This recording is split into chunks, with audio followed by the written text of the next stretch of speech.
Hey there, fellow creators, Ben here from Cinder Studios, and I am back today with a friend because we went to an art store, but not Blick's. Stick around.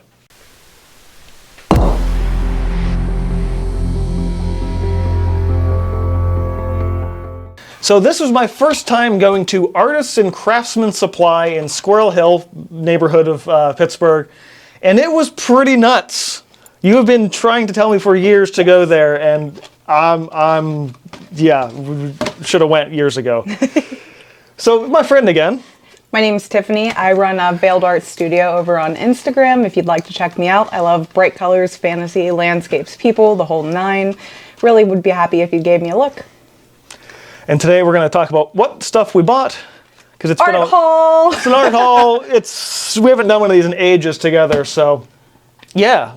You want to start us off while I'm figuring out what's in my bag? I actually split mine up beforehand, so I actually have mine broken up into categories. Of course you do. So first of all, I got some canvas. Got it essentially half off, which was really amazing. To go along with that, just some hanging wire. You make the canvases, you've got to have a way to hang them. And that's it for surfaces and everything like that. For acrylic paints, I got a big old tube of Golden's Azo Yellow. Bright, warm color, very transparent. The replacement for that guy that doesn't exist anymore. So I'm going to go ahead and give this a shot and see if I like it. I also got cadmium yellow primrose. So this again was a really good price for being a Series 7 paint. It is a cool yellow, which I was looking to add to my collection. I got a convenience mixture known as teal. This is just phthalo blue, phthalo green, and titanium white, but I've been through like 12 ounces of this paint. It has a home in my collection forever. Every time we go to the store, I see you buy a teal. Every time. I just love it. I don't know what to tell you. It's a basic color. I love it. I also got for my arthritic hands just a tube opener here so that I no longer have to go and harass whoever is close to me and be like, can you open this tube of paint for me? Pretty please. I want to paint. Hey, open this. I think it's too wide. Is it too wide for that one? Too wide for the Liquitex it's too wide for the Liquitex one. So it is golden branded. So I think you find the proper like size. Yeah. And you just squeeze and grip it. I'll have to play with that. I don't know. I hope it helps. So I got two gouache colors. I got a Holbein color in Terra Vert. This was a sale color again. I'm curious if your Terra Vert absolutely love this. I'm curious if that Terra Vert is the same as the pigment that I've got. I have no idea. This is PG 17 and 23. This is just 23 on my dried pigment. So, And then I also picked up a lemon yellow from the Winsor Newton line designer's gouache. Couldn't resist. I have a absolute love for Daniel Smith as well. They were some of the first like professional watercolors that I purchased. They have an introductory set of like 5 colors that goes based on like a warm and cool primary, and absolutely love it. If you're looking to start with watercolors, check that out. But this is Daniel Smith's Shadow Violet. I love dark moody colors as well, so this is going to have quite the home on my palette. A watercolor brush. So Hake style, a fluted Hake brush. So this is great for just doing wide washes and everything like that. If you're feeling really brave, some people actually do use these to blend like acrylic and oil as well. I'm not sure if I'm that brave. I don't think so. For me, this will probably just remain in my watercolor collection. So fine tech, iridescent colors. So when I got my gold palette of these, I got the Caliro branded one, which is typically seen throughout Europe. And they are the round pans, which you still can find these fine tech ones branded as Caliro in the round pans as well. Hold on. You can still find these pans in the round shape under the Caliro brand throughout Europe. Some of them are still available in the US too, but they're more widely seen in the square format now, which honestly I don't like as much, but these were just available here in person, and the couple of times I've gone to buy the amethyst color, it has been out of stock, so I was like, you're coming home with me. That is all that I got today, and it was really hard to hold back. Yeah, I was really surprised. The store itself, I mean, if you're only used to something like Michael's, Hobby Lobby, Blick's, it's a little less retail-y is the best way I could describe it. So there's like very clean looking kind of functional chain store that you see like Blick and everything like that, maybe Hobby Lobby, you know. This place is more like a mom and pop's art store meets big chain business. They are still a chain, but when you go in, it just feels very much like a mom and pop's art supply shop. And you're going to see a lot of things that you might be able to find online, but at like a Blick or something like that, you're not really going to see in store. It's very specialty. Yes, very much so. One thing that I was sort of like Blick is professional, but I was like, the stuff I saw there was like, this is like museum professional art supply store, and I'm like, oh, okay, do I belong here? Like I feel like I'm the horrible hobbyist that doesn't belong with all the professionals in the store. You will find all of your museum quality art supplies, including extremely large canvases. Like today, we were looking at this giant round canvas that was in there that was easily probably 44 inches across. And it was archival. See, there was a wood panel the size of a dinner table. Yeah, you know, and that is the size of my dinner table. It's not something that you have to special order, which is what I appreciate about this place. This isn't something that I have to special order and wait a week or two for it to come in at minimum.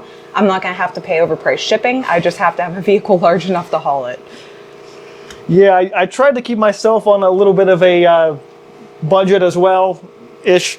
Considering I just went to Blick's last week. If you guys saw last week's vlog, I think it was. But there were a lot of things I was seeing where it was either, one, I didn't know they still made these, and two, okay, I've never seen that before, I'm getting one. And that was the whole like pool too. When I told him, I'm like, look, we've got to go. I'm just like, I bet you're going to find things that you've never seen before. And yeah. Within 5 minutes, I saw like 3 things. I'm like, I've never seen one of those. I want one. And more than a few of things I got today are similar to that. So I guess I'll just rattle mine off since you're going to my haul.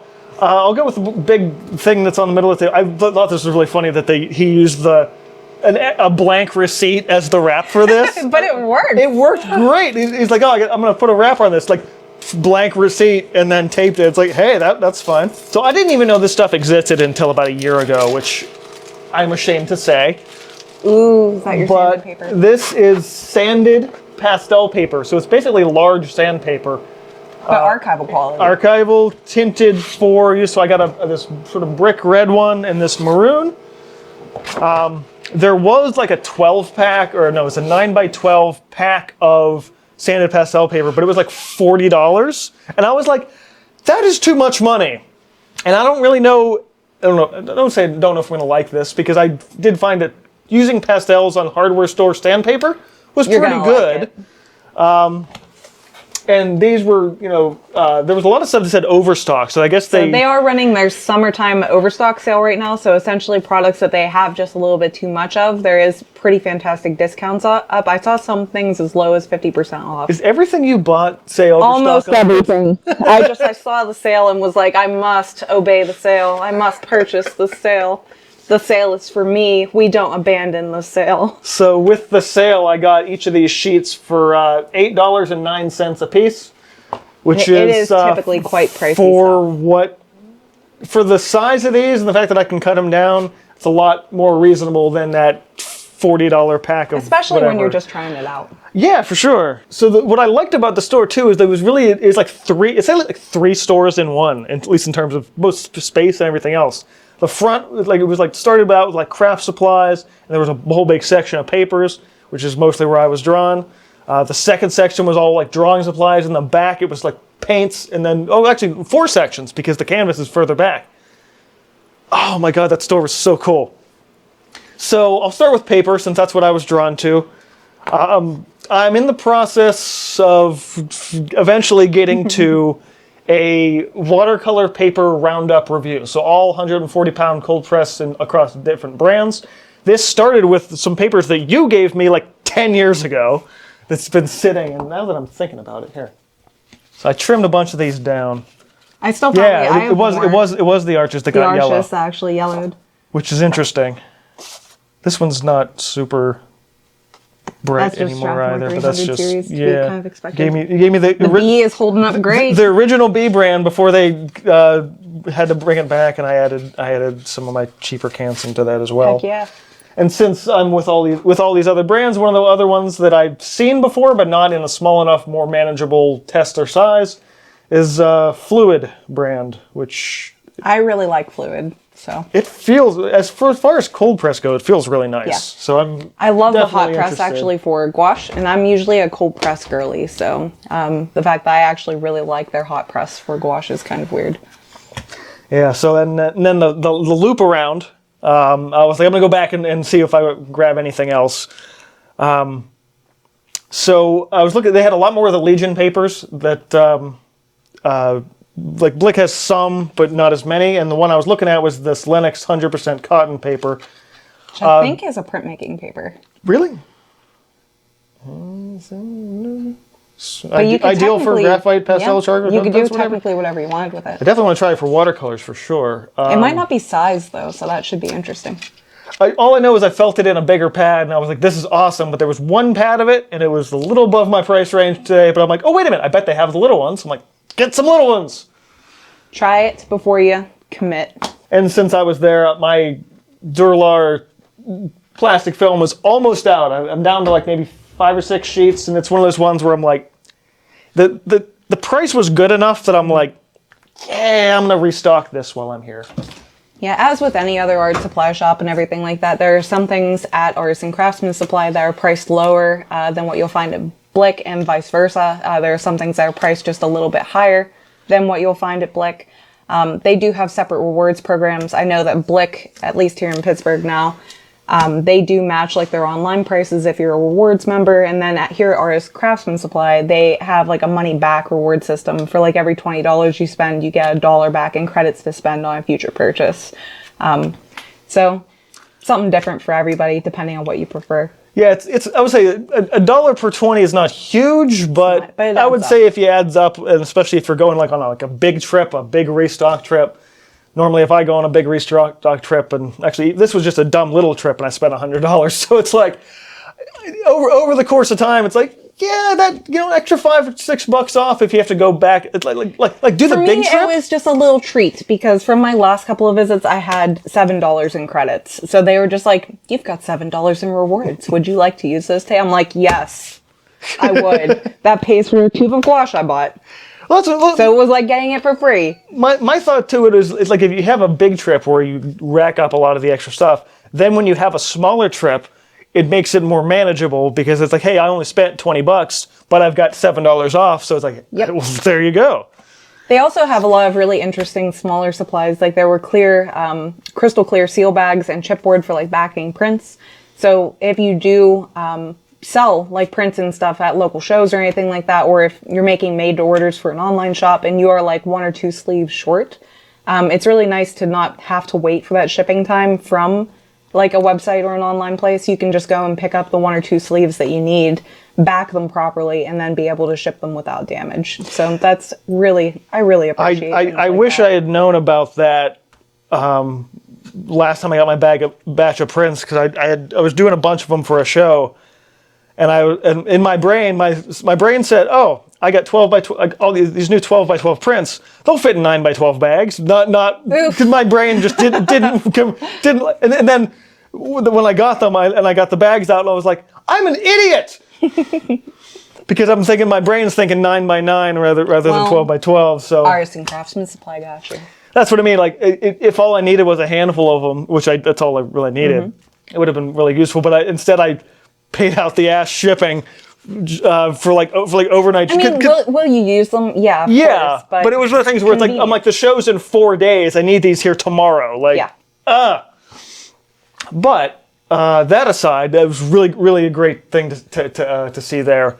One thing I was looking out for was some ampersand aquaboard, which, while Blick, at least my local Blick, has some of the ampersand boards, when my Blick changed locations, I should say our. I also got 2 pieces of illustration board that I left in the car. Cool. So the door should still be open. There you go. What was I saying? The aquaboard. So our local Blix doesn't actually have the aquaboard in the ampersand case. I would say the one thing with Artists and Craftsman Supplies I noticed is that they definitely don't have the volume of stock. Like, they have a lot of stuff, but anything that's really bought a lot, they're definitely getting longer shipments. So there were things that were like, okay, they're just out of that. And I don't know how long they'd be out of it for, but No idea. it is one of those things where it's like if you really need that one thing and they're out of it, it's like, oh, well, all right. And there was a spot for the aqua board, which I was really happy to see, but there were 2 of them. None of them were cradled. I'm like, all right. But next to that was a whole lot of other mounted papers and all kinds of stuff like linen things. The big rolls of linen I was amazed by. And one that caught my attention was cold pressed watercolor paper mounted on little pieces of birch, which is more or less the same thing. I would say less the same thing than the aqua board, but Yeah, it's still absorbent, just not as absorbent. as far as just having paper on a good, and these were like $2, if that. Yeah. That might have been like $1.25, which is probably why I got 2 of them. Little 4x6 watercolor on wood papers, and not that I couldn't make these myself, but It's nice to be able to just grab them. not at that price point. I couldn't make them myself. There were all these overstock clearance hake brushes, and Tiff got the smaller one. Should have gotten the big one too. And then we got further in the store, and I'm like, I already have one, but there's a huge one too. I don't know if this was the biggest one, I think so. because I'm like, do I just get the biggest one? And then I had like the next size down. I was looking at it and I was like, the next size down is still so close to that one that I'm like, nope, I want the big wide one. I still haven't used my other one. I still have not used that one. I want to use them with the Inkstone next time I'm using the Inkstone though. It's so pretty and white. I don't want to pollute it with black ink. Oh, I'm gonna stain the crap out of mine with watercolor. And of course, more paints that I don't necessarily need, but I bought while I was there. I picked up sort of a restock on my satin glazing liquid. Last time I restocked my glazing liquid, I ordered glazing liquid. Glazing liquid, I ordered it online and didn't realize that I had gotten the gloss. Nothing inherently wrong with the gloss, but the satin is just, for glazing liquid, notably better. Which I just realized I may or may not have the spot for on this shelf now. You'll find room. It'll be okay. Oh yeah, plenty of space. One thing from my last lake trip that I was messing with was expanding my high flows. And I think I'd mentioned, I'm like, I want to get a blue and a yellow at some point. Well, here's the blue and the yellow. I got a Benz Yellow Light and a Phthalo Blue Red shade, which at this point I think fully fleshes out my extra extended color line on my shelf, which is good. Now, I think the last thing, at least on the painting side of things, was a giant painting knife. This is one of these ones that has kind of been on my long-term list for a long time. And when I was looking at all of them, like there were different sizes, and I have, a regular, nice, simple little, kind of the same style painting knife. But I'm like, since I got that big bucket of pumice gel, I'm like, this... That would be great for scooping gesso out too. Yeah. I probably should have gotten a new bucket of gesso, but that is the one thing that I think is probably cheaper at Blex is a big bucket of gesso. But yeah, this knife now has to go into a completely different container to all of my other painting knives because this is too big for my painting knife container. This is where my overstock stuff is, because it was like, well, am I going to use it? Probably not. But it's cheap. Like a ultramarine red from Daniel Smith's that's the full size for $9. It's like, you're not going to get any cheaper than that anywhere. Big old 15 ml. Curious the pigment on that. PB 15. So not I think 17 or 19 is the diox. Or is it?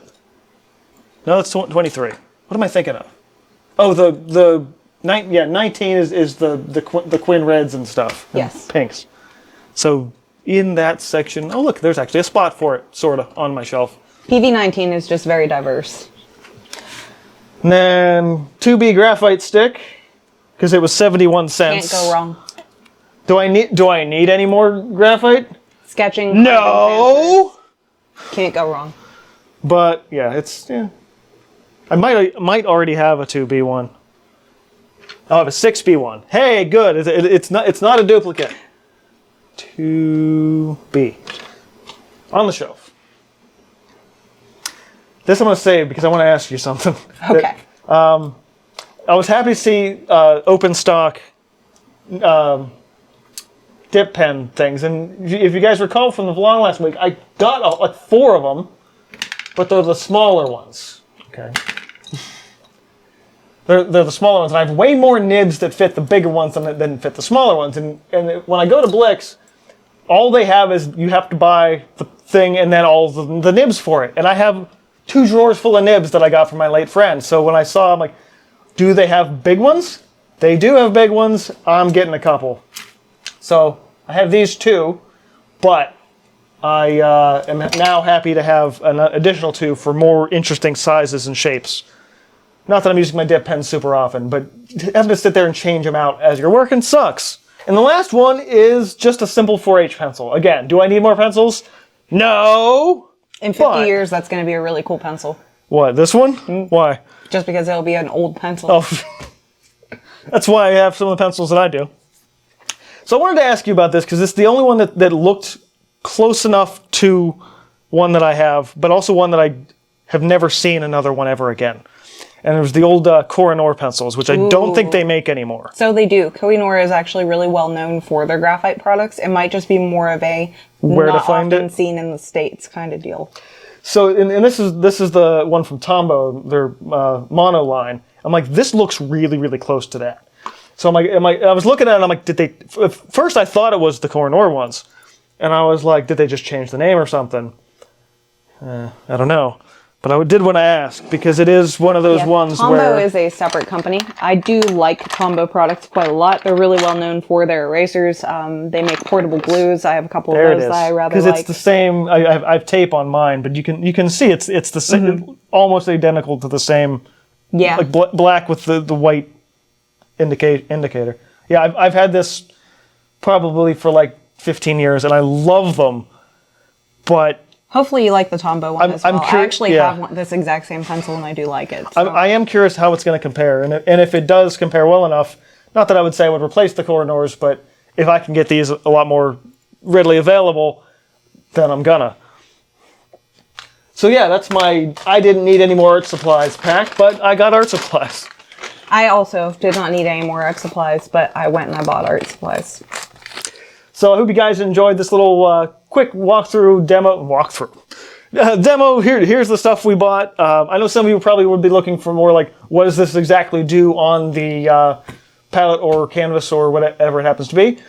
I can guarantee you though that if you watch her Instagram, as well as continue watching here on the channel, you will see all of these things at least at some point. And if you ever have any questions too, I would say, like, I can't speak for him, but I guess I'm gonna speak for him. Just reach out. Just ask, because always happy to help, especially another artist in need if they want to see how something mixes with something else. And if I have the tools and resources available, I'm always happy to help. For sure. So she's available for stuff. You guys know me. I love questions. The Discord community is available for that as well. But this is going to do it for this week's episode. Art Hall Weekly. That's exactly what we need.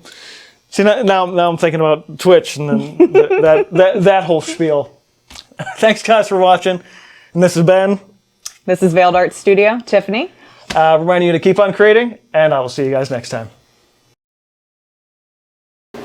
Yes, was it not recording? It was recording, but like I saw the battery thing, and I'm like somewhere in the plug is not the plug. Oh no. Okay, we're good now. Where are we at? Where should I take it back to? Something about, I don't know.